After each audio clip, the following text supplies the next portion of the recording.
KTLA 5's John Fenolio is live in studio with us with the story. Hi, John. Well, Court and Micah, the president first went to Dayton, then El Paso, but it's some of what he said and tweeted that appears to be delivering mixed messages.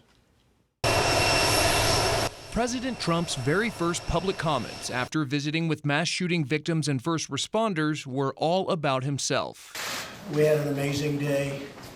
As you know, we left Ohio, and the love, the respect for the office of the presidency, I wish you could have been in there to see it. And that's not all. On his way to El Paso, the president was busy criticizing Ohio Democrats who had joined him earlier at a local hospital.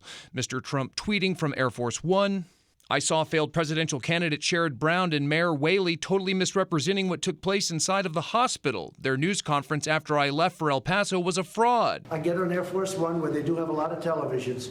I turn on the television, and there they are saying, well, I don't know if it was appropriate for the president to be here, et cetera, the same old line. They're very dishonest people. But that's not true. Ohio Senator Sherrod Brown and Dayton Mayor Nan Whaley never said that. In fact, they were complimentary about the president's visit. Oh, he was comforting, and he did the right things, and Melania did the right things, and it's his job in part to comfort people. I think the victims and the first responders were grateful that the President of the United States came to Dayton. Mayor Whaley also stressing her constituents' desire for gun safety legislation after 9 people were shot and killed Sunday. Both the senator and I spoke very directly what we've been saying the whole time about the need for common sense gun legislation. In El Paso, where 22 people were killed Saturday, the president visiting a hospital and an emergency operations center to meet with law enforcement officials.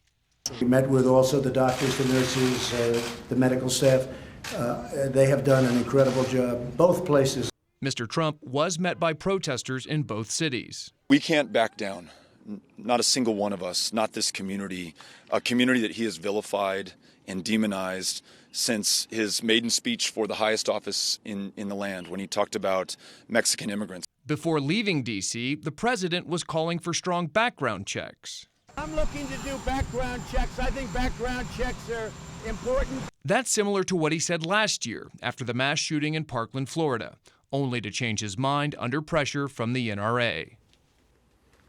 The House passed a bill back in February requiring background checks on all gun sales, but it's been held up by the Republican Senate leader Mitch McConnell, who has, so far, refused to bring it to the floor for a vote. I'll send it back to you. John, thanks so much.